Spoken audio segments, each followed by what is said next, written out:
हमारे स्टूडियो में Ashika institutional equities के सीईओ। तो Rahul, good afternoon first of all. Normally हम आपको 250-55 पे बुलाते थे, अभी मार्केट थोड़ा एक्सटेंड हो गया है तो थोड़ा सा हमारी बातें भी एक्सटेंड हो जाती हैं ना। और ये थोड़ा सा टाइम जोन ऐसा है, अब देखिए कैश का काम चल रहा है, इंडिकेटिव प्राइस आता रहेगा आपकी स्क्रीन पर, वो फ्लक्चुएट होता रहेगा। हमारे मार्केट ने एट इंडेक्स लेवल चलना या गिरना दोनों बंद कर दिया है। ये फेज कब तक रहेगा? 2 साल हो गए हैं अब ऑलमोस्ट, हम एक रेंज में ही घूम रहे हैं। Good afternoon Anuj, thank you for having me on the show. I think Anuj, एक जो अच्छी चीज़ हुई है और एक बुरी चीज़ हुई है। अच्छी चीज़ ये है कि ये क्वार्टर के अर्निंग्स बहुत अच्छे गए हैं। बिल्कुल। बहुत समय के बाद अपग्रेड्स देखने को मिल रहे हैं। आई थिंक एक्सपेक्टेशंस इतने कम थे इस अर्निंग सीजन में जाने से पहले कि आई थिंक अगर फेस्टिव सीज़न जो अभी हाल ही में शुरू हुआ है, आई थिंक फ्लिपकार्ट वगैरह के जो सेल्स 10 अगस्त से चालू हुए हैं, आई थिंक ये पूरा दिवाली तक 3 महीने का पीरियड रहेगा। अगर डिमांड सस्टेन हुआ तो हो सकता है कि FY28 के अर्निंग्स भी थोड़ा इंक्रीज़ हो जाए। आई थिंक जो थोड़ी नेगेटिव न्यूज़ आ रही है वो US से आ रही है पिछले 48 घंटे में on their stance on Iran. और आपने देखा कच्चे तेल के दाम भी करीबन 90-95 के बीच में जा चुके हैं। अब इसके चलते आई डोंट नो कि ऊपर से जो FCNRB के अभी एस्टिमेट्स हैं 31 अगस्त तक, वो $80 बिलियन के हैं, लेकिन रुपी ने अप्रिशिएट होने की कोई साइंस नहीं दिखाए हैं अभी तक, विच इज़ अ बिट डिसकंसर्टिंग। तो आई थिंक एक पॉजिटिव आपका कॉर्पोरेट अर्निंग्स थे, दूसरा रुपया है और ये जो तेल के भाव हैं, क्योंकि इसका डायरेक्ट इम्पैक्ट आपके इंटरेस्ट रेट से पड़ेगा। आई डोंट थिंक कि रिजर्व बैंक ऑफ इंडिया तुरंत एक्ट करेगा। मुझे लगता है कि वो शायद डिमांड देख लेंगे फेस्टिव सीजन का, और जो कि बाजार की एक्सपेक्टेशन है कि शायद एक 25 बेसिस पॉइंट का हाइक आ सकता है। मुझे लगता है अगर आ गया तो दिसंबर तक आ जाएगा। लेकिन अनुज, आई थिंक इससे ज़्यादा बड़ी बात, जैसे आपने कहा कि 2 साल में, अगर आप 3 साल का भी देख लें तो आई थिंक निफ्टी करीबन इसी के लेवल के आसपास होगा। आई थिंक लास्ट 3 अगस्त हम लोग इसी लेवल के आसपास हैं। एक अच्छी चीज़ यह अनुज कि कंजम्पशन थोड़ा रिवाइव होता हुआ दिख रहा है। और मुझे लगता है कि दिवाली के बाद till 2029 elections, I think government will be in election mode only, क्योंकि जहाँ तक मेरी अंडरस्टैंडिंग है करीबन 20 स्टेट इलेक्शंस के 20 states are going to election starting Feb-March, and of course some very big states election phase में कब नहीं रहे हैं, ये बात तो ज़रूरी है अनुज। लेकिन आपको याद होगा कि फिलहाल जो गवर्नमेंट है, it is a BJP lead government, but it is in the minority. और उसका एक सबसे बड़ी वजह थी उत्तर प्रदेश लास्ट इलेक्शन में, अभी सबसे बड़ा इलेक्शन। और हाँ जी, और वो Feb-March में UP का इलेक्शन आ रहा है। तो I think from a consumption stand point मुझे लगता है कि थोड़े डोल आउट्स हो सकते हैं। तो I think consumption should land up doing well. बारिश काफ़ी हद तक पिकअप हो चुकी है, which is a good sign. आपको याद होगा जून में करीबन 40% की डेफिशिएंसी थी, वो काफ़ी हद तक on at least in some select state surplus में भी चली गई है। So that's a good thing.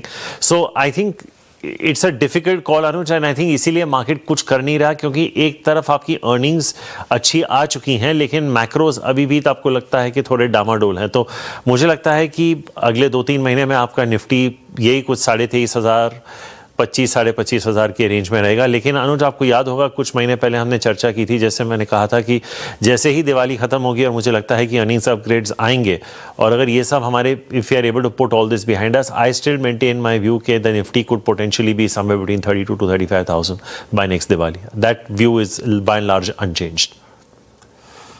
1000 by next Diwali.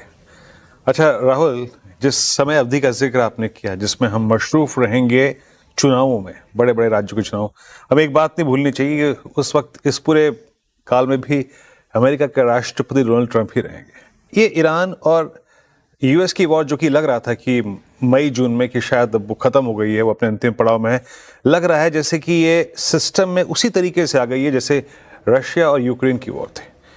ऐसे में अगर क्रूड इसी ट्रैजेक्टरी में रहा और इसी प्रकार की अनिश्चितताएं रोज बनी रहीं, तो ऐसे में आप गोल्ड को कैसे ट्रीट करेंगे? आप ऐसे में गोल्ड से संबंधित सारी कंपनियों को कैसे ट्रीट करेंगे?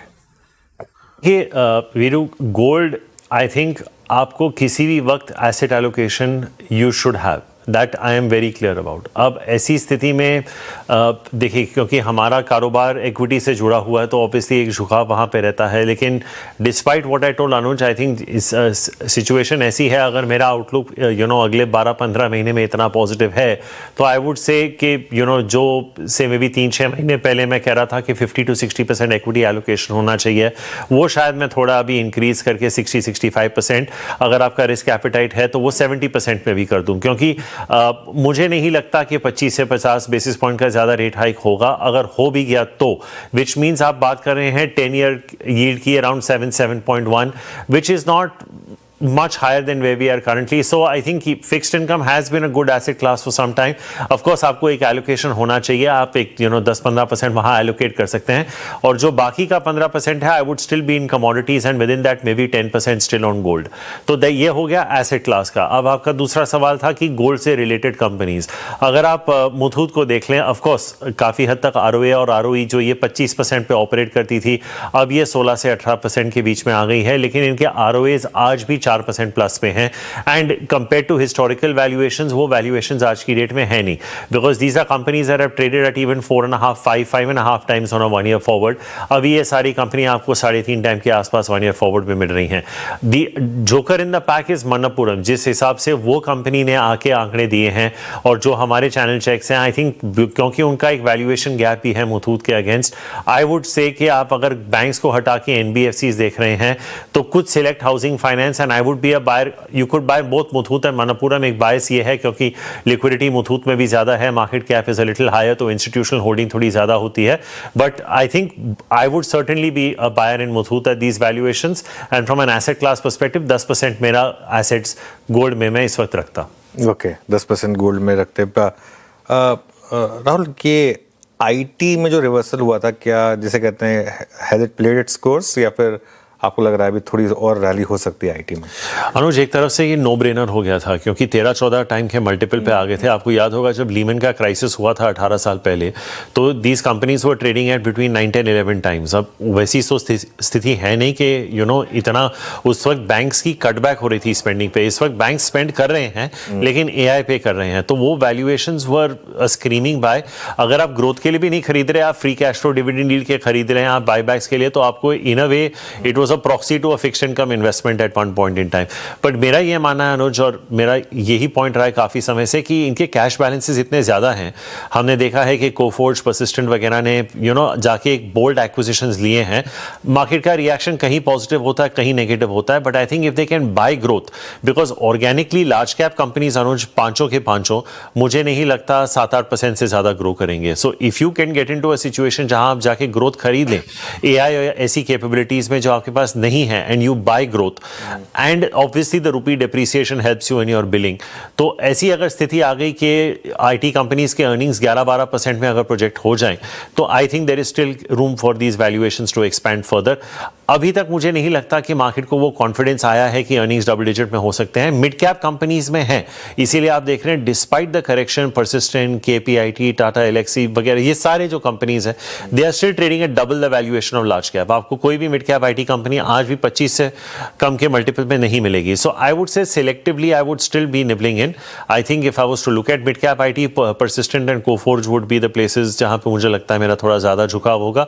लार्ज कैप्स में ऑब्वियसली एक ओवरहैंग टीसीएस के ऊपर भी है कि अभी टाटा ग्रुप में कौन आएगा, क्या व्यूज होंगे, पर मुझे लगता है ऑन रिलेटिव बेसिस अभी भी टेक महिंद्रा के वैल्यूएशंस थोड़े ठीक ठाक हैं, थोड़ा और मार्जिन एक्सपेंशन आ सकता है। तो आई वुड से कि जो मार्केट इतना अंडरवेट था, I think you could get into a situation where you could just be about 100 basis points underweight to maybe even a neutral call. Okay, चलिए वीरू, अगला सवाल लेने से पहले एक बार बस, अब 20-22 सेकंड बचे हैं, वो मैक्सिमम टाइम है। अब किसी भी वक्त एडजस्टेड क्लोज आ सकता है आपका निफ्टी का, जो पोस्ट कैश का क्लोज है 24,234 था निफ्टी का लेवल प्री कैश पर, और आज एकदम एंड तक चला है मामला, एकदम एंड तक चला है। हाँ, और आई थिंक पोस्ट हो गया है, लेकिन लेवल क्या है 24,252, एकदम एंड में आया आज।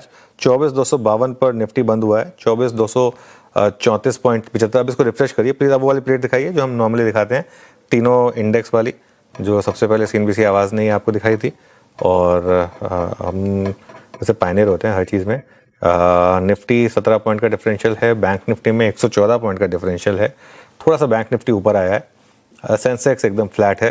तो बीरो ठीक है मामला, बस बैंक निफ्टी में थोड़ा सा हल्का सा एडजस्टमेंट है, बाकी सब ठीक है। बिल्कुल, बाकी सब ठीक है यहाँ पे। अच्छा राहुल, इस क्वार्टरली नंबर्स को देखने के बाद स्पेशली न्यू एज स्टॉक्स में आपने क्या क्या ऐड किया, या फिर पहले से जो था उसको ऐड और किया? लुक एट एफएसएन ई कॉमर्स, इस क्वार्टर में क्या शानदार प्राइस परफॉर्मर रही है। लुक एट लेंसकार्ट, गजब का मूव रहा है इस क्वार्टर में। आपका फ्रेश एडिशन क्या है इस स्पेस में?